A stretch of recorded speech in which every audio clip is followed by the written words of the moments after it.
सर्वांना नमस्कार. जिल्हा शिक्षण व प्रशिक्षण संस्था सांगली आयोजित शिक्षक पात्रता परीक्षा ऑनलाईन मार्गदर्शन वर्गामध्ये सर्वांचं मनपूर्वक स्वागत करतो.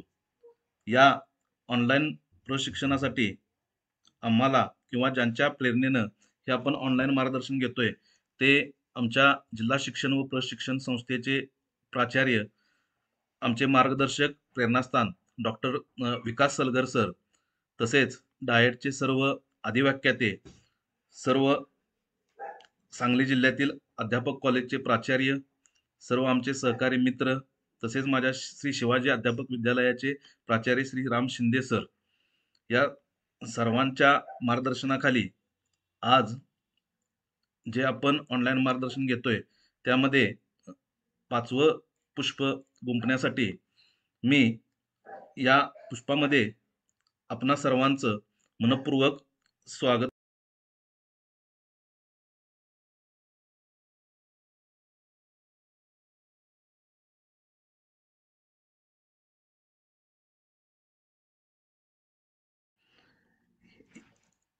आजचा माझा विषय आहे तो अंकगणित.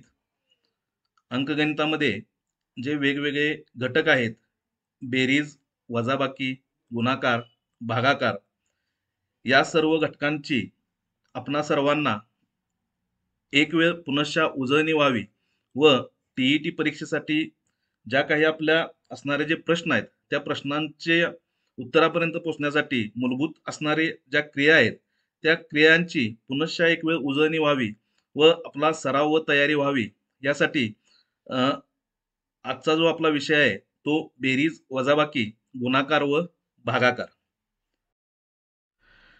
या आजचं आपलं जे सत्र आहे त्या सत्राची आपली काही प्रमुख उद्दिष्ट आहेत की आमच्या महाविद्यालयातील जे छात्राध्यापक आहेत त्या छात्राध्यापकांना, जे छात्राध्यापक आमच्याकडं डीएडला आल्यानंतर वेगवेगळ्या विद्याशाखेतून या ठिकाणी प्रवेश घेत असतात, हे प्रवेश घेत असताना जे छात्राध्यापक आर्ट शाखेचे आहेत त्या विद्यार्थ्यांचा इयत्ता 10वी नंतर गणित विषयाशी तसा संबंध फार कमी येतो, किंबहुना येतच नाही म्हटलं तर वावगं ठरणार नाही.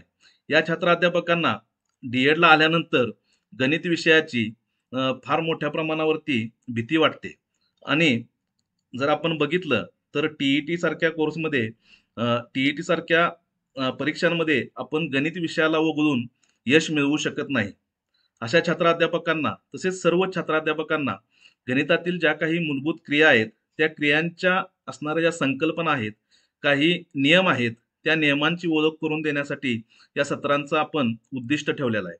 तसेच बेरीज, वजाबाकी, गुणाकार, भागाकार या क्रिया करत असताना आपल्याकडून बऱ्याच वेळेला काही सामान्य चुका होत असतात. त्या चुका ओळखून किंवा त्या चुका कशा टाळल्या पाहिजेत हे आपल्याला ओळखता आलं पाहिजे. त्या चुका ओळखून त्यावर निदानात्मक क्रिया व उपाय सुचवणे. तसेच टीईटी मध्ये बेरीज, वजाबाकी, गुणाकार, भागाकार याच्याशी संबंधित जे वेगवेगळे प्रश्न विचारले जातात त्या प्रश्नांची तयारी करणे व सराव करणे हे देखील या आपल्या सत्राचं आजच्या उद्दिष्ट आहे.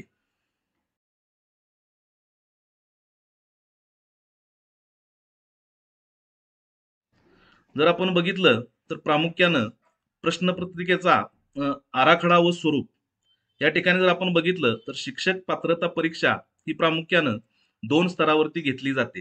त्यामधला पहिला जो स्तर आहे प्राथमिक स्तर की पेपर 1 इयत्ता 1ली ते 5वी या वर्गांसाठी असतो आणि तसंच दुसरा जो उच्च प्राथमिकता स्तर आहे तो 6वी ते 8वी या वर्गांसाठी असलेला आपल्याला दिसून येतो. प्राथमिक व उच्च प्राथमिक या दोन्ही स्तरावरती अध्यापन करू इच्छिणाऱ्या शिक्षकांसाठी दोन्ही पेपर अनिवार्य असतात. आज आपण पेपर 1 जो आहे त्या पेपर 1चं स्वरूप कशा पद्धतीचं आहे याचा थोडक्यात उहापोह करूया की पेपर 1 जो आहे किंवा 1 जो आहे त्यामध्ये प्रामुख्यानं 150 गुणांचा पेपर आणि त्यासाठी आपल्याला सर्वसाधारणपणे 2.5 तास इतका वेळ दिलेला आहे. म्हणजेच 150 प्रश्नांसाठी 150 मिनिटं इतकं वेळ आपल्याला आहे. यामध्ये सर्व असणारे जे प्रश्न आहेत ते बहुपर्यायी स्वरूपाचे असलेले आपल्याला दिसून येतात, की ज्या प्रश्नांना 4 पर्याय आहेत आणि त्या 4 पर्यायांपैकी एक पर्याय आपल्याला निवडून त्या ठिकाणी लिहायचा आहे. जर आपण या सर्व विषयांचा विचार केला तर प्रामुख्यानं भाषा 1, भाषा 2, बालमानसशास्त्र व अध्यापनशास्त्र, गणित व परिसर अभ्यास या विषयांना प्रत्येकी 30 याप्रमाणे 150 गुण आहेत. विद्यार्थी मित्रांनो, माझं तुम्हाला एक सांगणं आहे, की अ, बालमानसशास्त्र असेल, भाषा व 1 असेल, भाषा 2 असेल किंवा परिसर अभ्यास असेल, यापैकी एखाद्या विषयामध्ये तुम्हाला चांगली गती असू शकते. ज्या विषयामध्ये आपल्याला जास्त चांगली गती आहे, त्या विषयामध्ये आपण थोडा कमी वेळ घेऊन आपला जास्तीचा वेळ गणित विषयासाठी परीक्षेमध्ये कसा देता येईल, याचा देखील आपण प्रश्नपत्रिका सोडवताना विचार करणं गरजेचं आहे. कारण 30 मिनिटांमध्ये आपल्याला 30 प्रश्न सोडवणे तसं पाहिलं तर फार अ, सोपं नाहीये आणि त्यासाठी इतर विषयातला थोडा-थोडा वेळ वाचवून आपण जर तो गणिताला दिला, तर आपल्याला गणितामध्ये सुद्धा चांगले मार्क्स मिळू शकतात. आणि गणित हा विषय असा आहे, की ज्यामध्ये आपल्याला पैकीच्या पैकी सुद्धा मार्क्स मिळू शकतात. प्रामुख्यानं या गणित विषयाचा जर आपण विचार केला, तर गणितामध्ये असणारी जी वेगवेगळी क्षेत्र आहेत, त्या क्षेत्रांच्या वरती आधारितच या ठिकाणी 30 मार्काचे प्रश्न विचारलेले आपल्याला दिसून येतात. मग हे क्षेत्र कोणते आहेत?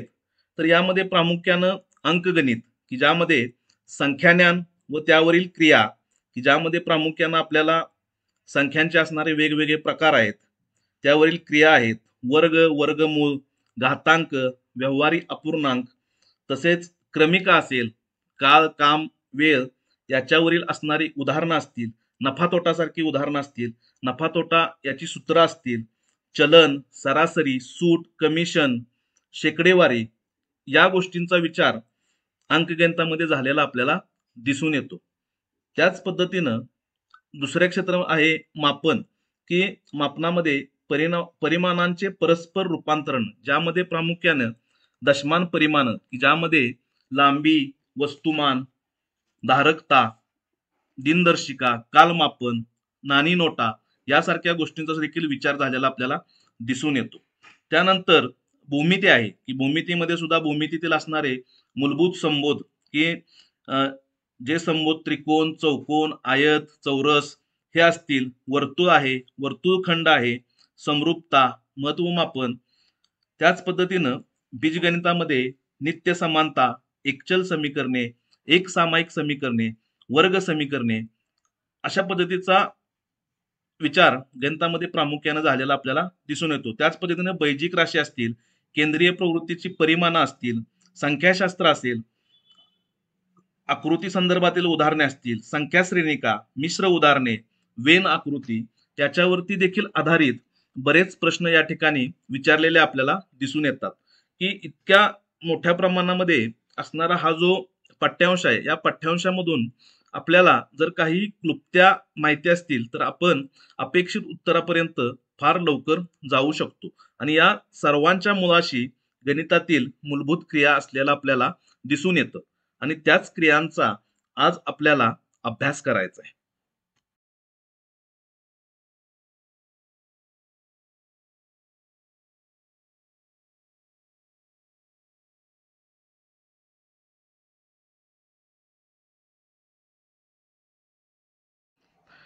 सर्वप्रथम बेरीज ही जी संकल्पना आहे, की बेरीज म्हणजे नेमकं काय? तर बेरीज म्हणजे मिळवणे, एकत्र करणे, की आपण बेरीज करत असताना वेगवेगळ्या गोष्टींची बेरीज करत असतो. यामध्ये प्रामुख्यानं एक अंकी संख्या, दोन अंकी संख्या, दोन अंकी संख्यांमध्ये तीन अंकी संख्या मिळवणे किंवा तीन अंकीमध्ये दोन अंकी मिळवणे, चार अंकी, हातच्याची संख्या, बिनहातच्याची संख्या अशा वेगवेगळ्या संख्यांची बेरीज करत असतो. आता बेरीज करत असताना बेरजेच्या सुद्धा वेगवेगळ्या पद्धती आहेत. यामध्ये प्रामुख्यानं संख्या रेषेंचा वापर करणं, अ, 10 बनवणे, त्यालाच आपण इंग्रजीमध्ये मेक 10 असं म्हणतो, की 10 झाल्यानंतर त्याचा हातच्या पुढच्या संख्येवरती घेणं. त्यानंतर कॅरी असेल. आता या ठिकाणी आपण एक उदाहरण पाहूया, की 48 अधिक 37 बरोबर काय आहे की इथं आपण गट केलेत मेक 10 चे की 48 चे 40 अधिक 30 अधिक इकडं 48 मधले राहिलेले 8 आणि 37 मधून राहिलेले 7 बरोबर 70 अधिक 15 बरोबर 85. अशा पद्धतीने देखील आपण कमी वेळामध्ये त्या उदाहरणांपर्यंत पोहोचू शकतो. आता बेरजेचे देखील काही गुणधर्म आहेत. ते गुणधर्म आपल्याला माहिती असणं गरजेचं आहे की बेरीज करताना संख्यांचा क्रम बदलला तरी उत्तर बदलत नाही. उदाहरणार्थ आपण वरचंच उदाहरण पाहू की 48 अधिक 37 केलं काय आणि 37 अधिक 48 केलं काय, आपलं उत्तर हे तेच येणार आहे की 85च येणार आहे. त्यामध्ये कोणताही फरक होणार नाही. शून्य ही बेरजेसाठी तटस्थ असणारी संख्या आहे की त्या शून्याचा बेरजेमध्ये कोणताही बदल होत नाही. उदाहरणार्थ 55 अधिक 0 बरोबर 55 की या पद्धतीनं आपल्याला बेरजेचे गुणधर्म सांगता येतील की बेरीज ही गणितातील मूलभूत असणारी संकल्पना आहे. यानंतर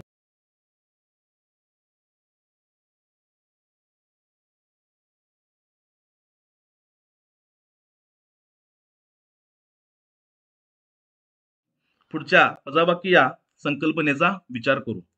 तर वजाबाकी म्हणजे काय, तर एका संख्येतून दुसरी संख्या कमी करणं किंवा दोन संख्यांमधील असणारा फरक शोधणं. आता वजाबाकीचं चिन्ह हे डॅश या चिन्हानं आपण दाखवतो.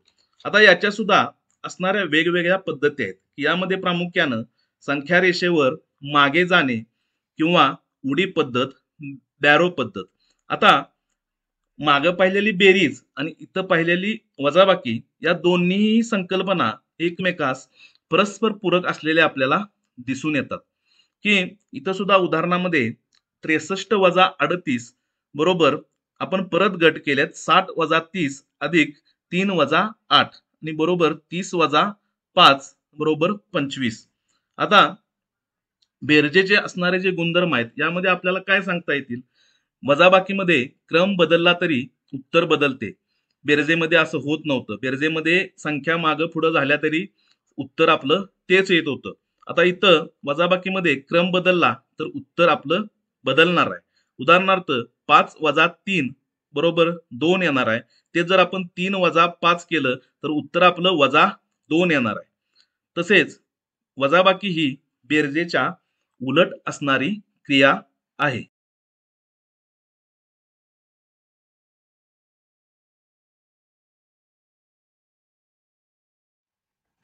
तसंच आपण गुणाकार या संकल्पनेचा देखील विचार करूया. गुणाकार म्हणजेच काय, तर गुणाकार ही देखील एक प्रकारची काय असते, तर बेरीजच असते. ज्याला आपण रिपीटेड ऍडिशन असं देखील म्हणू शकतो.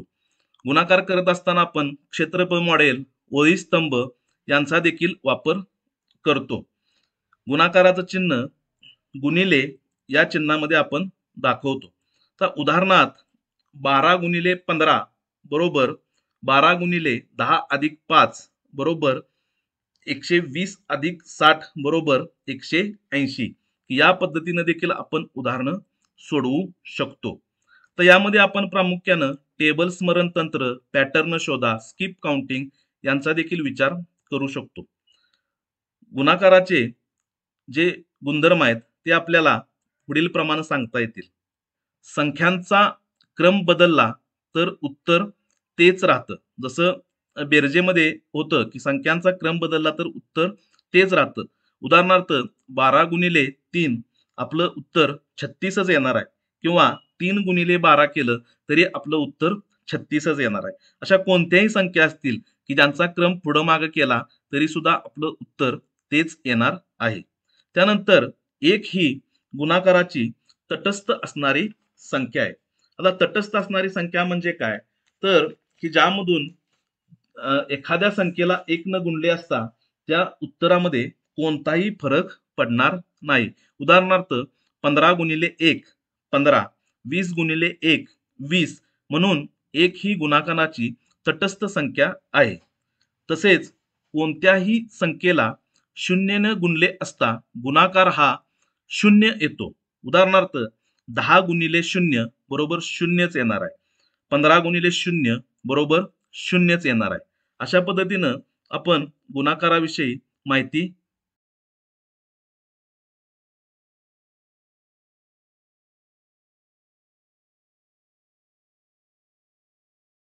त्यानंतर त्याची पुढची पद्धत आहे भागाकार.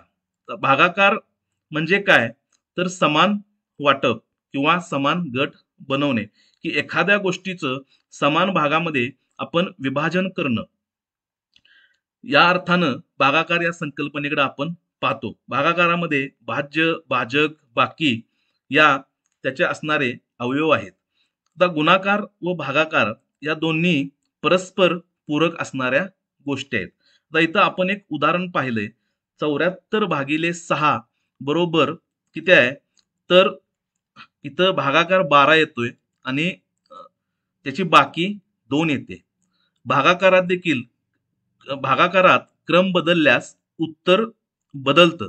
जसं वजाबाकीमध्ये उत्तर क्रम बदलल्यास त्याचं उत्तर बदलत असलेलं आपल्याला दिसून येतं.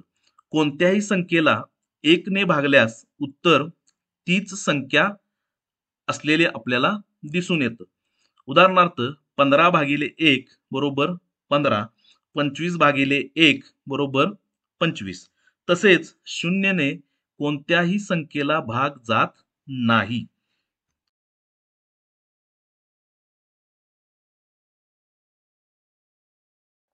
आता बेरीज, वजाबाकी, गुणाकार, भागाकार या मूलभूत क्रियांची प्राथमिक माहिती घेतल्यानंतर आपल्याला बेरीज आणि वजाबाकी या चिन्हांचे जे काही असणारे मूलभूत नियम आहेत, त्या नियमांविषयी देखील माहिती असणं गरजेचं आहे. आता बेरजेचं जे चिन्ह आहे त्याला आपण धन असं म्हणतो. तसेच वजाबाकीचं जे चिन्ह आहे त्याला आपण ऋण असं म्हणतो. मग या चिन्हांचा वापर आपल्याला जर व्यवस्थितपणे करता येत असेल तर आपल्याला अपेक्षित उत्तरापर्यंत पोहोचता येतं, किंवा गणित किंवा उदाहरण व्यवस्थितरित्या आपल्याला सोडवता येत असलेलं दिसून येतं. जर आपल्याला चिन्हांचा योग्य वापर करता येत नसेल तर आपलं उत्तर चुकतं किंवा चुकण्याची शक्यता असते. गणितामध्ये प्रामुख्याने जर आपण बघितलं तर ज्यावेळी पहिली संख्या धन आहे आणि दुसरी संख्या देखील धन आहे, त्यावेळी आपलं उत्तर हे नेहमी धनच येतं. आता या ठिकाणी एक ज्यावेळी दोन्ही धन असतात त्यावेळी आपली गणिती क्रिया ही धनच असते, लक्षात ठेवा. या ठिकाणी आपण एक उदाहरण घेतलंय की 5 अधिक 3 बरोबर 8. त्यानंतर दुसरं जे चिन्ह आहे की धन आणि ऋण, की ज्यावेळी धन आणि ऋण हे दोन्ही चिन्ह एकत्र येतात त्यावेळी गणिती क्रिया ही ऋण होते, म्हणजेच वजा होते. आणि या ठिकाणी आपण आलेलं जे उत्तर आहे त्या उत्तराला मोठ्या संख्येचं चिन्ह देतो. आता या ठिकाणी उदाहरण परत आपण तेच घेतले सर्वांना समजावं की एकाच उदाहरणामध्ये कशा पद्धतीने बदल होतात. त्यासाठी 5 अधिक कंसामध्ये वजा 3 बरोबर 2. तर या उदाहरणामध्ये धन आणि ऋण या दोन्ही संख्या एकत्र आल्यामुळं आपण वजाबाकी केलेली आहे आणि मोठ्या संख्येचं चिन्ह आपण त्या उत्तराला दिलेलं आहे. त्यानंतर पहिली संख्या ऋण असेल आणि दुसरी संख्या धन असेल तर देखील आपल्याला ऋणच करायचं आहे आणि त्या ठिकाणी मोठ्या संख्येचं जे चिन्ह आहे ते आपल्याला त्या ठिकाणी द्यायचं आहे. आता इथं वजा 5 अधिक 3 बरोबर वजा 2. त्यानंतर पुढचा आहे की वजा वजा अधिक, आणि या ठिकाणी उत्तराचं चिन्ह वजा आहे. वजा 5 अधिक कंसामध्ये वजा 3 बरोबर वजा 8.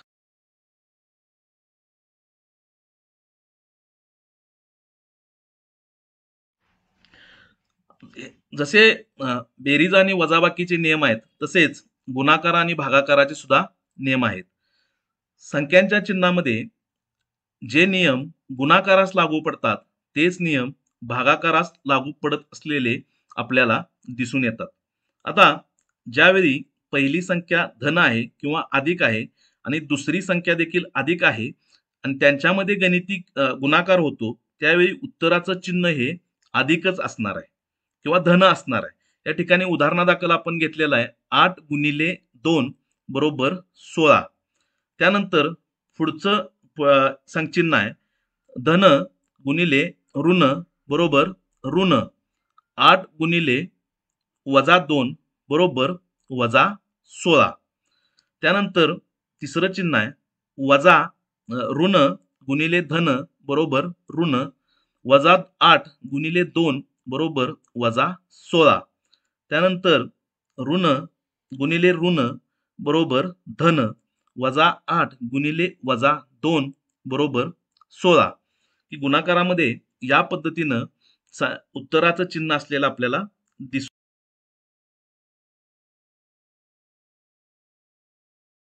हे चिन्ह आपण लक्षात ठेवली पाहिजेत. त्याच्या पुढे आपण भागाकाराचा विचार करूया. भागाकारामध्ये की ज्यावेळी पहिली संख्येचं चिन्ह धन असतं आणि दुसऱ्या संख्येचं चिन्ह देखील धन असतं. ज्यावेळी त्यांच्यामध्ये भागाकार होतो त्यावेळी उत्तराचं चिन्ह सुद्धा आपलं धनच असणार आहे. या देखील इथं उदाहरणामध्ये 8/2 बरोबर 4. त्याच पद्धतीनं दुसरं चिन्ह आहे धन भागिले ऋण उत्तराचं चिन्ह आहे ऋण 8/-2 बरोबर -4. त्यानंतर पुढचं चिन्ह आहे ऋण भागिले धन बरोबर उत्तराचं चिन्ह आहे ऋण -8/2 बरोबर -4. वजा भागिले वजा बरोबर धन किंवा ऋण भागिले ऋण बरोबर धन -8/-2 बरोबर 4. या पद्धतीनं भागाकारामध्ये चिन्हांचा वापर केलेला आपल्याला दिसून येतो. त्यानंतर संख्यांचे मूलभूत काही नियम आहेत की ज्या नियमांचा आपल्याला विचार करायचा आहे की ज्यावेळी आपण समसंख्या असतील विषम संख्या असतील त्यावेळी आपली येणारी उत्तरं जर आपण हे लक्षात ठेवलं तर याच पद्धतीनं आलेले आपल्याला दिसून येतात की ज्यावेळी समसंख्या असतील की दोन्ही संख्या सम असतील आणि त्यांच्यामध्ये जर बेरीज ही क्रिया घडत असेल तर आपलं येणारं उत्तर हे समसंख्याच असणार आहे. उदाहरणार्थ 4 + 4 बरोबर 8. 8 ही समसंख्या आहे. 2 + 6 बरोबर 8 ही देखील समसंख्या आहे. त्याच पद्धतीनं 6 + 8 बरोबर 14 ही देखील समसंख्या असलेले आपल्याला दिसून येतं. म्हणजे कोणत्याही दोन समसंख्यांमध्ये ज्यावेळी बेरीज होते त्यावेळी आपलं उत्तर हे समसंख्याच असणं गरजेचं आहे. त्यानंतर पुढचा मूलभूत नियम आहे समसंख्या वजा समसंख्या ही ज्यावेळी क्रिया होते त्यावेळी देखील आपलं उत्तर ही समसंख्याच असते. उदाहरणार्थ 6 - 4 बरोबर 2. त्याच पद्धतीनं 22 - 20 बरोबर 2. 12 - 8 बरोबर 4. म्हणजे कोणत्याही दोन समसंख्यांमध्ये ज्यावेळी वजाबाकी होते त्यावेळी येणारं उत्तर हे समच असलेलं आपल्याला दिसून येतं. त्यानंतर ज्यावेळी विषम संख्यांची दोन बेरीज होते त्यावेळी देखील आपलं उत्तर हे समच असलेलं आपल्याला दिसून येतं. आता उदाहरणार्थ विषम संख्या म्हणजे कोणत्या संख्या की 1, 3, 5, 7, 9, 11, 13, 15, 17, 19 अशा वेगवेगळ्या ज्या संख्या आहेत की त्या संख्यांना आपण विषम संख्या असं म्हणतो. सम संख्या म्हणजे काय की ज्या संख्यांना 2 ने भाग जातो त्या.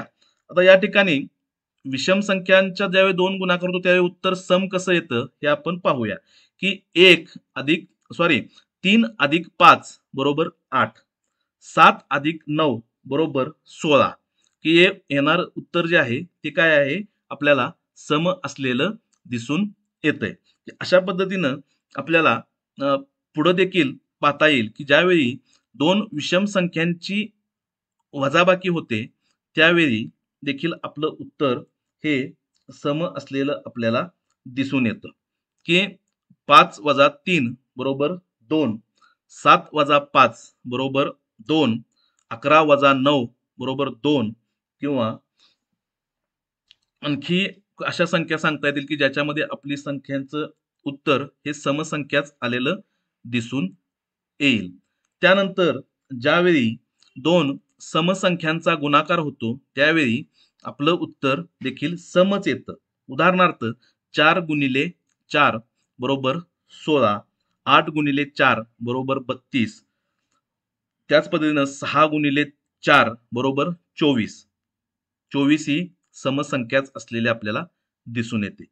त्याच पद्धतीनं ज्यावेळी समसंख्या आणि विषम संख्या यांच्यामध्ये ज्यावेळी गणिती क्रिया होते, गुणाकार होतो, त्यावेळी देखील आपलं उत्तर हे समसंख्याच आलेलं आपल्याला दिसून येतं. तर उदाहरणार्थ ही 8 गुणिले 3 बरोबर 24. 8 ही समसंख्या आहे, 3 ही विषम संख्या आहे. या दोन्हींचं ज्यावेळी आपण गुणाकार करतो त्यावेळी आपलं येणारं जे उत्तर आहे ती ही समसंख्या आहे. त्याच पद्धतीनं आणखी आपण एखादं उदाहरण पाहू शकतो की 12 गुणिले 9, 12 9 अष्टोदर्शक. आलेलं उत्तर हे काय आहे, आपली समसंख्याच असलेलं आपल्याला दिसून येतंय. आता त्यानंतर ज्यावेळी दोन विषम संख्यांचा गुणाकार होतो त्यावेळी आपल्याला काय होतं, तर ज्यावेळी दोन विषम संख्यांचा गुणाकार होतो त्यावेळी येणारं जे उत्तर आहे ते विषम संख्याच असलेलं आपल्याला दिसून येतं.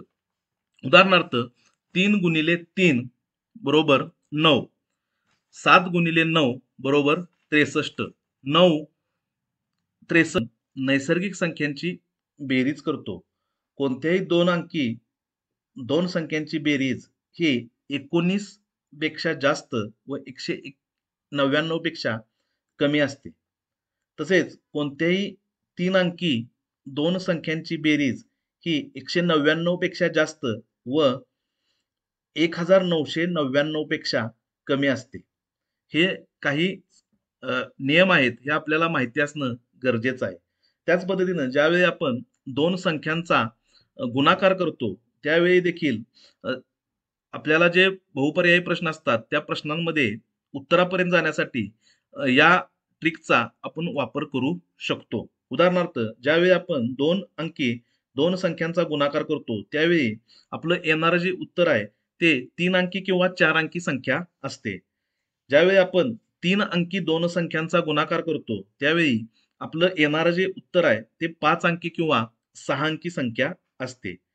ज्यावेळी आपण 4 अंकी दोन संख्यांचा गुणाकार करतो त्यावेळी आपलं येणारं जे उत्तर आहे ते 7 किंवा 8 अंकी असतं.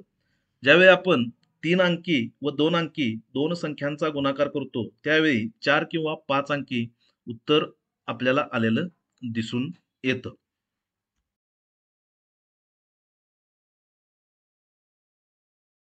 यानंतर आपण गणितातील मूलभूत क्रियेसाठी जो नेहमी वापरला जाणारा बॉडमास रूल आहे, त्या रूलची आपण माहिती घेऊया. की हा जो बॉडमास रूल आहे यालाच मराठीमध्ये कंचे भागू बेव असं देखील म्हणतात.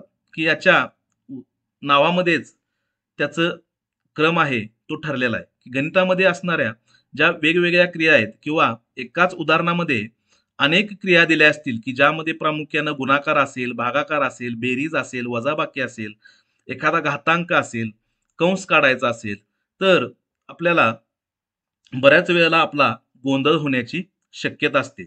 अशा वेळी आपण बॉडमास रूल वापरला तर आपलं उत्तर चुकत नाही आणि आपल्या गणिताचा क्रम हा योग्य रीतीनं होतो. की यामध्ये त्याच्या नावामध्येच आहे की बॉडमासमध्ये पहिल्यांदा ज्यावेळी बी येतं, बी फॉर ब्रॅकेट. ब्रॅकेट म्हणजेच कंस. कोणत्याही उदाहरणामध्ये आपल्याला कंस सर्वात प्रथम सोडवायचा असतो. आता कंस सोडवत असताना त्यामध्ये रेखा कंस असतो, साधा कंस असतो, महिरपी कंस असतो किंवा चौकटी कंस असतो. की त्या उदाहरणामध्ये असणारा कंस आपण सुरुवातीला पहिल्यांदा सोडवला पाहिजे. त्यानंतर ओ फॉर ऑर्डर्स किंवा ऑफ, की ज्यामध्ये घात, वर्गमूळ, घनमूळ यासारख्या ज्या क्रिया आहेत त्या आपल्याला कंस सोडवल्यानंतर सोडवणं अपेक्षित असतं. त्यानंतर डी फॉर डिव्हिजन म्हणजेच भागाकार. भागाकाराची क्रिया ही या दोन क्रियांच्या नंतर करायची आहे. त्यानंतर एम फॉर मल्टिप्लिकेशन म्हणजेच गुणाकार.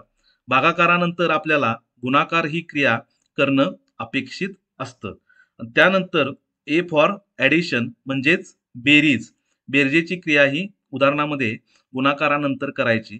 आणि सर्वात शेवटी वजाबाकीची असणारी जी क्रिया आहे एस फॉर सबस्ट्रॅक्शन, ही क्रिया आपल्याला करून उदाहरणं सोडवता येतात. की ज्यावेळी एकाच उदाहरणामध्ये एकापेक्षा जास्त क्रिया दिलेल्या असतात त्यावेळी आपण त्या ठिकाणी बॉडमास रूल अप्लाय करू शकतो किंवा करावा.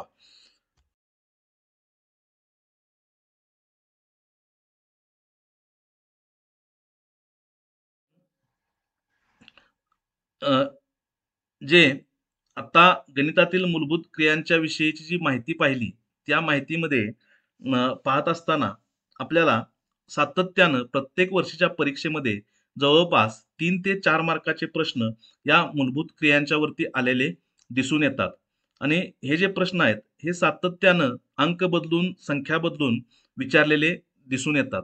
आता यासाठी प्रामुख्यानं आपण परीक्षेला सामोरं जाताना पहिल्यांदा आपण शालेय स्तरावरची ज्यांना 1 ते 5 ची पहिला पेपर द्यायचा आहे त्यांनी शालेय क्रमिक जी पुस्तकं आहेत त्या सर्व क्रमिक पुस्तकांचा पहिल्यांदा अभ्यास करणं गरजेचं आहे. त्याच पद्धतीनं इतर संदर्भ साहित्य म्हणून आपण वेगवेगळी प्रकाशनची पुस्तकं देखील वापरू शकतो. आता आपण यापुढे की या शाब्दिक उदाहरणं जी आहेत की जी वेगवेगळ्या परीक्षेमध्ये विचारलेली आहेत त्या उदाहरणांचा अभ्यास याच्या पुढच्या टप्प्यामध्ये करूया. आता आपण परीक्षेमध्ये वारंवार विचारले जाणारे प्रश्न किंवा प्रश्नांचे स्वरूप कशा पद्धतीचे असते या संदर्भात काही उदाहरणे पाहून त्याचा विचार करू. उदाहरणार्थ एक उदाहरण आहे की 9 आंब्यांची किंमत 396 रुपये आहे, तर 4.25 डझन आंब्यांची किंमत किती रुपये होईल?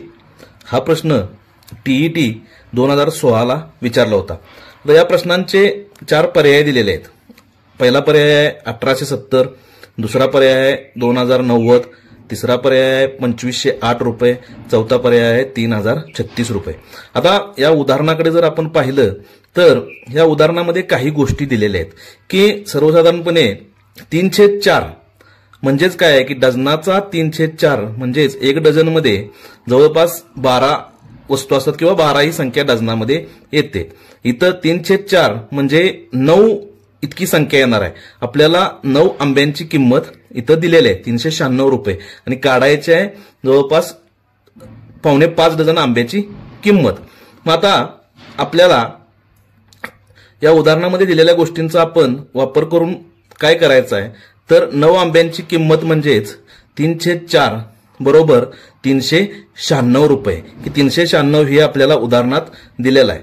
त्यावरून आपल्याला 1 डझन आंब्याची किंमत काढायची आहे. 1 डझन आंब्याची किंमत काढत असताना आपल्याला काय करावं लागेल तर 396 गुणिले 4/3 इतकं करावं लागेल. आपण 396 गुणिले 3/4 ज्यावेळी करू त्यावेळी 396 गुणिले 4 हे केल्यानंतर काय येणार आहे पाहूया. 4 सक्क 24, हच्चाले 2, 4 नवे 36 आणि 2 38, इथं हच्चाला 3, 4 त्रिकोण 12 आणि 3 15, 1584 ही रक्कम आपल्याला मिळालेली आहे. त्यानंतर या 1584ला 3 आपण या ठिकाणी भाग घालवायचा आहे. हा भाग घातल्यानंतर आपल्याला 1 डझन आंब्याची किंमत मिळणार आहे. हा भाग घालवल्यानंतर काय येणार आहे आपल्याला की 3 एके 3, 3 5 15, त्यानंतर 3 दुनी 6 उरले 2, त्याच्यावरती हा राहिलेला 4 घेतल्यानंतर 24, 3 8 24, 528 रुपये ही आपली 1 डझन आंब्याची किंमत आहे.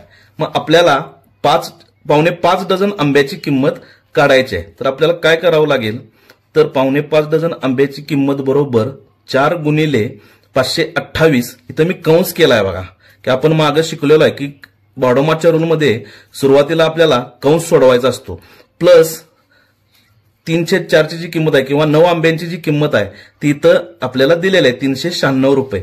या सर्वांची ज्यावेळी आपण बेरीज करू तर इथं 528 गुणिले 4 केल्यानंतर 2112 रुपये इतकी ही संख्या आलेली आहे. त्यामध्ये आपल्या हे 9 आंब्याची किंमत आपण ऍड करणार आहे. मग उत्तर किती येते पाहूया. 6 अधिक 2 8, 9 1 0, इथं आला 1, 3 अधिक 1 4 अधिक 1 5, आणि इथं 2 2 2508. आता आपल्या पर्यायामध्ये कुठं 2508 आहे का, तर पर्याय क्रमांक 3 हे 2508 आहे. म्हणजेच 4.25 डझन आंब्याची किंमत आपली 2508 रुपये इतकी येणार आहे. यानंतर आपण दुसऱ्या उदाहरणाकडे जाऊया. की आपलं जे दुसरं उदाहरण आहे की ते काय आहे उदाहरण, तर 2.2 मीटर गुणिले 1.5 मीटर पॉलिथिनच्या कागदापासून 15 सेंटीमीटर गुणिले 10 सेंटीमीटर मापाच्या दुधाच्या किती पिशव्या तयार करता येतील. हा सुद्धा प्रश्न टीईटीच्या 2016 विचारला गेला होता. आता या उदाहरणामध्ये ज्या गोष्टी दिलेल्या आहेत की इकडं मीटरमध्ये माप दिलेलं आहे आणि त्याचं आपल्याला सेंटीमीटरमध्ये किती तयार होईल हे काढायचं आहे. मग यामध्ये आपल्याला मीटरचं सेंटीमीटरमध्ये रूपांतर होताना कितीमध्ये होतं हे माहिती असणं गरजेचं आहे. मग आता इथं काय आहे की 1 मीटर बरोबर 100 सेंटीमीटर इतकं असतं. मग यामध्ये आपल्याला काय दिलेलं आहे 2.2 मीटर. 2.2 मीटर बरोबर 220 सेंटीमीटर. तर उदाहरणामध्ये दुसरी दिलेली संख्या 1.5 मीटर बरोबर 150 सेंटीमीटर इतका आहे. आणि आपल्याला काढायचं काय आहे तर 15 सेंटीमीटर गुणिले 10 सेंटीमीटर मापाच्या किती पिशव्या तयार होतील. आता एकूण पिशव्या काढायच्या आहेत. त्यामध्ये आपल्याला काय करावं लागेल तर फॉर्म्युला असा वापरावा लागेल की पॉलिथिनच्या कागदाचं माप किती आहे जे आपल्याला सुरुवातीला दिलेलं आहे, ज्याचं आपण रूपांतर इथं 220 सेंटीमीटर आणि 150 सेंटीमीटर मध्ये केलेलं आहे ते इथं वरती येणार आहे. त्यानंतर दुधाच्या पिशवीचे माप येणार आहे जे आपल्याला 15 सेंटीमीटर गुणिले 10 सेंटीमीटर दिलेलं आहे. या किमती उदाहरणामध्ये घालून काय होते आपण पाहूया. आता या ठिकाणी 220 गुणिले 150 भागिले 15 गुणिले 10 सेंटीमीटर. आता याचं उत्तर काय येईल तर या 10नं 220ला भाग जातोय आणि 15नं 150ला भाग जातोय.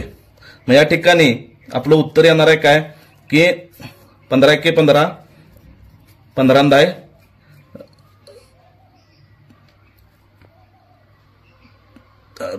150 तर आणि इथं 10 × 10 आणि इथं येणार आहे 22. तर 22 गुणिले 10 भागिले 1 गुणिले 1 बरोबर 220. तर 220 हा आपला पर्याय क्रमांक 2 आहे. पर्याय क्रमांक 2 220 इतक्या मापाच्या पिशव्या 15 गुणिले 10 सेंटीमीटर मापाच्या या ठिकाणी तयार होणार आहेत. यानंतर आपण पुढच्या उदाहरणाकडे वळू. या पद्धतीची देखील उदाहरणे वारंवार प्रत्येक वर्षी विचारलेले आपल्याला दिसून येतात. तर उदाहरण काय आहे ते आपण पाहू. काही मुलांना प्रत्येकी 18 वह्या वाटायचे ठरले, परंतु प्रत्यक्षात प्रत्येकी 24 वह्या वाटल्या, तेव्हा 150 वह्या कमी पडल्या, तर त्या मुलांची एकूण संख्या किती. अशा प्रकारचे प्रश्न प्रत्येक वर्षी परीक्षेमध्ये विचारले जातात. हा देखील प्रश्न 2021च्या टीईटी मध्ये विचारला गेला होता.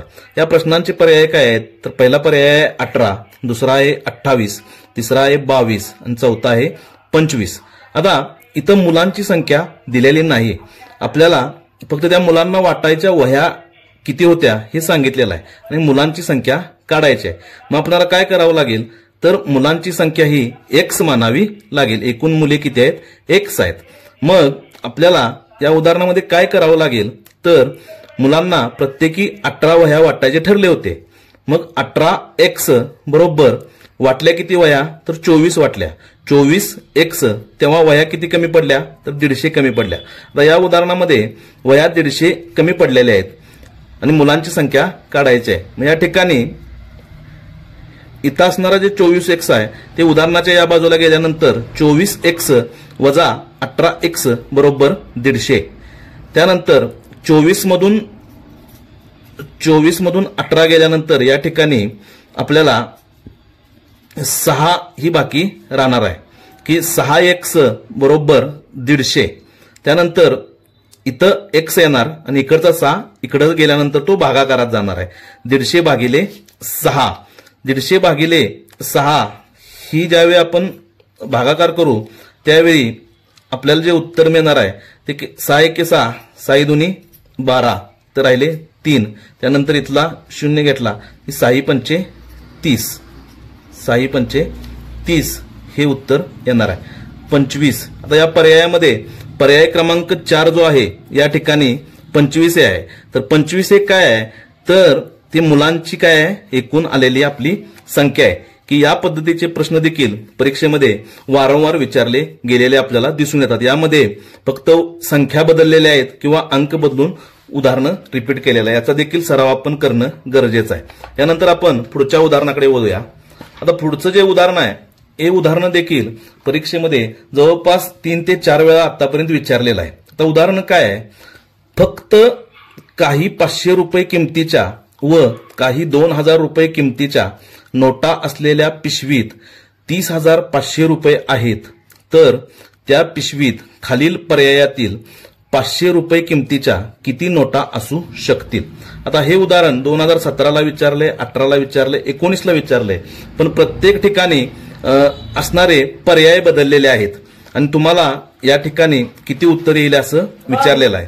आता या ठिकाणी उत्तर काढत असताना काय करायचं की बऱ्याच वेळेला या ठिकाणी परीक्षेमध्ये आपला वेळ जावा या अनुषंगानं असे पर्याय दिलेले असतात आणि यामध्ये बऱ्याच अंशी आपला चौथा किंवा तिसरा पर्याय हे बऱ्याच वेळेला परीक्षेमध्ये असणारं उत्तर असतं. म्हणून अशी ज्यावेळी उदाहरणं विचारली जातील त्यावेळी आपण पर्यायावरून उत्तर काढायची एक वेगळी ट्रिक आहे ती आपण अभ्यासली पाहिजे. आता या ठिकाणी आपण मी सिक्वेन्सली करून देतोय, पण तुम्ही ज्यावेळी उदाहरणं सोडवशील त्यावेळी शक्यतो शेवटचे असणारे पर्याय पहिल्यांदा चेक केलं तर आपल्याला अपेक्षित उत्तरापर्यंत जाता येईल. आता या उदाहरणामध्ये आपण काय पाहतोय तर 500 रुपयाच्या नोटा हे करायच्या आहेत आणि पहिला पर्याय 31 गुणिले 500 ज्यावेळी आपण करतो त्यावेळी 15,500 इतकं या ठिकाणी उत्तर आलेलं आपल्याला दिसून येतं.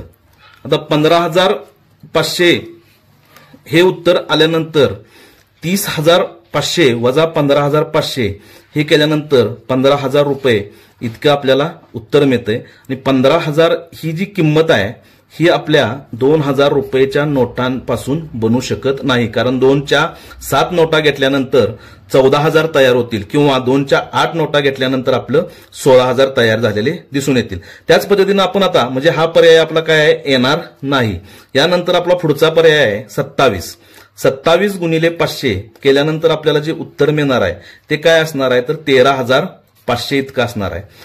30,500 मधून 13,500 वजा केल्यानंतर आपल्याला या ठिकाणी जे उत्तर मिळणार आहे ते काय आहे 17,000 रुपये आहे. 17,000 ही जी रक्कम आहे ही तर वरच्या प्रमाणच ही रक्कम देखील 2,000च्या नोटांपासून बनू शकत नाही, कारण या ठिकाणी 2,000च्या 8 नोटा घेतल्यानंतर 16 होणार आहे, 9 घेतल्यानंतर 18,000 होणार आहे, म्हणजे 17,000 ही राहिलेल्या रकमेपासून या नोटा बनू शकत नाहीत. त्यानंतर आपण म्हणजे हे देखील पर्याय आपला येणार नाही. त्यानंतर तिसरा पर्याय जो आहे 51 हा येतोय का आपण पाहूया. ज्यावेळी आपण 51 गुणिले 500 करू त्यावेळी आपलं उत्तर येणार आहे 25,500 रुपये. 30,500 मधून आपण 25,500 वजा केल्यानंतर 5,000 रुपये इतकं आपलं उत्तर येणार आहे. 5,000 ही रक्कम 2,000च्या नोटांपासून देखील बनू शकणार नाही, कारण या ठिकाणी देखील 2,000च्या 2 नोटा घेतल्यानंतर 4,000 होणार आहे आणि 3 नोटा घेतल्यानंतर 6,000 होणार आहे. म्हणून आपला तिसरा पर्याय देखील आहे तो देखील या ठिकाणी येणार नाही. आणि आता आपण चौथा पर्याय मग इथं असण्याची शक्यता आहे ते आपण पाहूया की चौथा पर्याय जो आहे तो काय आहे 37 आहे. 37 गुणिले 500 केल्यानंतर 18,500 इतकं आपलं उत्तर येतंय आणि या ठिकाणी 30,500 मधून 18,500 वजा केल्यानंतर आपलं जे उत्तर येणार आहे ते 12,000 रुपये येणार आहे आणि 12,000 ही रक्कम 2,000च्या नोटांपासून आपल्याला तयार करता येते की 2,000च्या ज्यावेळी आपण 6 नोटा घेऊ त्यावेळी 12,000 ही आपली काय होणार आहे किंमत होणार आहे. म्हणून आपला पर्याय क्रमांक 4 जो आहे 37 हे आपल्या प्रश्नाचं उत्तर आहे. म्हणूनच मगाशी मी जे सांगितलं की असे जे प्रश्न असतात हे प्रश्न वारंवार विचारलेले असतात परीक्षेमध्ये आणि या प्रश्नांची बऱ्यापैकी उत्तरं शेवटच्या 1 किंवा 2 पर्यायामध्ये असलेले आपल्याला दिसून येतात. म्हणून आपण वेळ वाचवण्यासाठी शक्यतो शेवटचे पर्याय पहिल्यांदा जर वापरून पाहिले तर आपल्याला त्या प्रश्नाच्या उत्तर चटकन मिळू शकतं. त्यानंतर आणखी पुढचा एक प्रश्न आहे की अशा पद्धतीचे प्रश्न सुद्धा वारंवार विचारलेले आहेत की सविताचे मासिक वेतन हे 10,000 रुपये असून ते वेदिकाच्या मासिक वेतनाच्या 1.25 पट आहे. वेदिकाच्या मासिक वेतनाची रक्कम आसियाच्या मासिक वेतनाच्या दुप्पट आहे, तर आसियाचे मासिक वेतन रुपये किती असेल? तसा सोपा असणारा प्रश्न आहे, टीईटी 2017ला विचारलेला आहे. पहिला पर्याय आहे 6,250, दुसरा पर्याय आहे 4,000, तिसरा पर्याय आहे 5,000, चौथा पर्याय आहे 7,250. आता या ठिकाणी आपण एक साधी ट्रिक वापरू शकतो की सविताचं वेतन 10,000 आहे आणि आसियाचं वेतन विचारलेलं आहे. सविताचंच वेतन वेदिकाच्या वेतनाच्या 1.25 पट आहे, म्हणजेच आसियाचं असणारं वेतन हे वेदिकाच्या वेतनापेक्षा सुद्धा काय असणार आहे, कमी असणार आहे. म्हणून पर्याय वापरत असताना आपण शक्यतो जे लहान पर्याय आहेत तेच उत्तर आपलं असण्याची शक्यता आहे असं एक मनोमन गृहीत धरून आपण त्या ठिकाणी उत्तर शोधण्याचा प्रयत्न केला पाहिजे. तर सविताचं वेतन 10,000 दिलेलं आहे. ही 10,000 जी रक्कम आहे ही कशाची 1.25 पट आहे, तर वेदिकाच्या वेतनाची. आणि 10,000 ही रक्कम 8,000 या किमतीची 1.25 पट आहे. वेदिकाचे वेतन 8,000 आहे आणि त्यानंतर वेदिकाचे वेतन हे आसियाच्या वेतनाच्या दुप्पट आहे. त्यावेळी आपण आसियाचं वेतन काढणार आहे. 8,000 वेदिकाचं वेतन आहे, त्यातून आपण भागिले 2 केलं तर आपल्याला आसियाचं वेतन मिळणार आहे. 8,000 भागिले 2 केल्यानंतर आपल्याला 4,000 हे उत्तर मिळणार आहे आणि पर्याय क्रमांक 2 हे या प्रश्नाचं उत्तर आहे. की मगाशी मी जसं म्हटलं ते की ज्या संख्या छोट्या असतात ते उत्तर असण्याची या ठिकाणी दाट शक्यता असते. की उदाहरणांचा आपण जर बारकाईनं अभ्यास केला तर त्या उदाहरणावरूनच आपण ओळखू शकतो की या प्रश्नाचं उत्तर काय असू शकतं. या ठिकाणी आपण बॉडमॅचच्या रूलच्या नियमावर आधारित काही उदाहरणे पाहूया. या ठिकाणी एक उदाहरण आहे की 4/2 कंसात 3+1. आता हे उदाहरण आहे की यामध्ये सोडवत असताना आपल्याला पहिल्यांदा बॉडमॅचच्या नियमाप्रमाणे अगोदर ब्रॅकेट सोडवायचं आहे. ब्रॅकेटमधले असणारं जे उत्तर आहे ते 3+1 बरोबर आपलं किती येणार आहे, 4 येणार आहे. त्यानंतर 4/2, इथं 2 आणि इथं 2 नंतर कंस आहे, म्हणजेच काय आहे, इथं गुणाकाराचं चिन्ह आहे. 2 गुणिले 4 बरोबर 8. हे उदाहरण सोडवत असताना पहिल्यांदा ब्रॅकेटमध्ये असणारं बेरीज आणि त्यानंतर आपण मल्टिप्लिकेशन आहे. की बॉडमॅचच्या नियमामध्ये पहिल्यांदा ब्रॅकेट, नंतर घातांक, त्यानंतर डिव्हिजन असेल, मल्टिप्लिकेशन असेल, ऍडिशन असेल आणि सबस्ट्रॅक्शन असेल, या पद्धतीनं आपल्याला जावं लागतं. त्याच पद्धतीनं आणखी एक उदाहरण पाहूया की 36/6 गुणिले 3 अधिक 2चा वर्ग वजा कंसात 3+5. आता या ठिकाणी आपल्याला काय करावं लागेल, सुरुवात पहिल्यांदा तर कंसामधली क्रिया ही पहिल्यांदा करावी लागेल. म्हणून 36/6 गुणिले 3 अधिक 2चा वर्ग वजा 3+5 8. वजा चिन्ह आहे तसं येणार आहे. यानंतर आपल्याला ऑर्डर ऑफ पॉवर म्हणजेच काय, घातांक सोडवायचा आहे. आता इथं घातांक कुठं आहे, 2चा वर्ग. म्हणून पुढची आपली पायरी येणार काय, 36/6 गुणिले 3 अधिक 4, 2चा वर्ग 4 वजा 8. त्यानंतर आपल्याला काय करायचं आहे, तर डिव्हिजन करायचं आहे. आता इथं डिव्हिजन आपण कुठे येणार आहे किंवा भागाकार क्रिया कुठं आहे, 36/6 ही भागाकाराची क्रिया आहे. उत्तर किती आलं, 6 गुणिले 3 अधिक 4 वजा 8. यानंतर आपल्याला कोणती क्रिया करावी लागणार, तर गुणाकाराची क्रिया ही करावी लागेल. आता गुणाकाराची क्रिया कोणती आहे, 6 गुणिले 3. आता या ठिकाणी 6 गुणिले 3 बरोबर 18 अधिक 4 वजा 8. त्यानंतर आपल्याला काय करावं लागेल, तर ऍडिशन करावं लागेल. ऍडिशन म्हणजेच बेरीज. 18 अधिक 4 बरोबर 22 वजा 8. आणि या ठिकाणी ज्यावेळी आपण 22 मधून 8 घालवतो, शेवटची आपली क्रिया येणार आहे सबस्ट्रॅक्शन म्हणजेच वजाबाकी. या ठिकाणी 14 हे आपलं काय आहे, उत्तर आहे. अशा पद्धतीनं कोणतंही उदाहरण सोडवत असताना जर आपण नियमानुसार गेलो तर आपण चटकन आपल्या उत्तरापर्यंत पोहोचतो. यामध्ये प्रामुख्यानं सुरुवातीला ब्रॅकेट सोडवलं पाहिजे, नंतर ऑर्डर ऑफ पॉवर सोडवली पाहिजे, म्हणजेच घात, घातांक, घनमूळ जे आहेत ते घेतलं पाहिजे. त्यानंतर डिव्हिजन केली पाहिजे, म्हणजे भागाकार केला पाहिजे, परत गुणाकार, परत बेरीज आणि नंतर वजाबाकी. अशा पद्धतीनं आपण या उदाहरणांचा विचार केला पाहिजे. आणखी एक उदाहरण पाहू आपण की या ठिकाणी 30/5 अधिक 4 गुणिले 2 अधिक 14 बरोबर किती. आता या ठिकाणी आपल्याला भागाकाराची क्रिया ही सुरुवात पहिल्यांदा करावी लागेल 30/4, कारण या ठिकाणी कंस नाही आणि ऑर्डर ऑफ डिव्हिजन सुद्धा नाही. म्हणून आपण भागाकारापासून सुरुवात करतो, म्हणजे भागाकार, गुणाकार, बेरीज आणि वजाबाकी असं सिक्वेन्सली या ठिकाणी आपण जाऊ शकतो. आता पहिल्यांदा भागाकाराची क्रिया मग 30/5 बरोबर 6 अधिक 4 गुणिले 2 अधिक 14. त्यानंतर आपली गुणाकाराची क्रिया झालेली आपल्याला दिसून येते. 4 गुणिले 2 बरोबर 8. मग काय येणार आपलं 6 अधिक 8 अधिक 14. त्यानंतर आपली बेरजेची क्रिया होणार आहे 14 अधिक 14 बरोबर 28. अशा पद्धतीनं आपण उत्तर शोधू शकतो. त्यानंतर पुढचं उदाहरण आहे की 19 - 3 कंसात 20 - 2 वजा 7/4 गुणिले 8 कंस पूर्ण कंसामधली ही क्रिया आहे. त्यानंतर आपलं जे उत्तर येणार आहे याचं काय असणार आहे की इथं आपल्याला कोणती क्रिया करावी लागेल, तर या ब्रॅकेटमध्ये असणारा हा जो वर्ग आहे की ऑर्डर आहे ब्रॅकेटमधली ही सुरुवातीला आपल्याला करावी लागेल. मग काय येणार आहे 19 - 3 कंसामध्ये 20 - 2 16 वजा 7/4 गुणिले 8. आता यानंतर आपल्याला परत भागाकाराची क्रिया ही करावी लागणार आहे. 19 - 3 कंसात 20 वजा या ठिकाणी 16तून 7 गेले राहिले 9/4 आहे तसं गुणिले 8. पुढची आपली स्टेप काय येणार आहे तर 19 - 3 कंसात 20 वजा 9 × 8 = 72/4. 19 - 3 कंसामध्ये 20 वजा 18 4 न 72ला भाग घालवायचा आहे. त्यानंतर 19 - 3 2 कंसामध्ये आणि या ठिकाणी 19 वजा या ठिकाणी 3 गुणिले 6 कंस सोडवलाय 6. 19 - 6 13. आपलं उत्तर किती आलेलं आहे 13. अशी जे उदाहरणं असतात या उदाहरणामध्ये आपण बॉडमॅसच्या रूलचा जर वापर केला तर आपण न चुकता उत्तरापर्यंत जातो. त्याच पद्धतीनं आपण पुढं आणखी काही उदाहरणं पाहूया की जी परीक्षेमध्ये बऱ्याच वेळेला विचारलेली आहेत.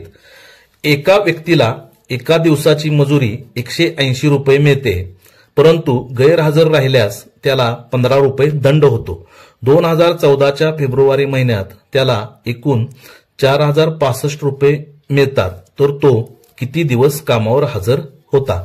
टीईटी 2016ला विचारलेला हा प्रश्न आहे की फेब्रुवारी महिन्यातला त्याचा मिळालेला पगार दिलेला आहे. आता या ठिकाणी आपल्याला महिन्याचे दिवस माहिती असणं गरजेचं आहे. सर्वसाधारणपणे फेब्रुवारी महिन्यात 28 दिवस असतात. 2014च्या फेब्रुवारीमध्ये 28 दिवस आहेत आणि त्याला एकूण पगार किती मिळतोय तर 180 रुपये मजुरी मिळते पर दिवस. मग आपल्याला त्याचा 28 दिवसाचा पगार सुरुवातीला काढावा लागेल. 180 गुणिले 28 केल्यानंतर 5040 हा त्याचा एका महिन्याचा पगार येणार आहे. पण त्याला किती रुपये मिळालेत तर 4065 रुपये इतके मिळालेले आहेत. आता हे 4065 रुपये का मिळालेत तर तो बरेच दिवस कामावर गैरहजर होता. 5040 मधून आपण ज्यावेळी 4065 वजा करू त्यावेळी 975 ही त्याला कमी मिळालेली रक्कम आहे. हे त्याचं झालेलं काय आहे तर नुकसान आहे. हे नुकसान कसं काढलंय तर त्याला दर दिवशी झालेला दंड किती आहे 195 आहे. 180 रुपये पगार आहे 15 रुपये त्याचा दंड आहे. त्यामुळे आपल्याला त्याचे कामाचे दिवस याचा वापर करून काढता येतील. 180 अधिक 15 बरोबर 195. त्याचे गैरहजेरीचे दिवस आपल्याला काढायसाठी झालेलं नुकसान आणि गैरहजेरीचं नुकसान याचा भागाकार करावा लागेल, म्हणजे त्याचं दिवस आपल्याला निघतील. 975 भागिले 195 केल्यानंतर 5 दिवस इतकं त्याचं उत्तर येतंय. तो फेब्रुवारी महिन्यामध्ये 5 दिवस काय होता गैरहजर होता.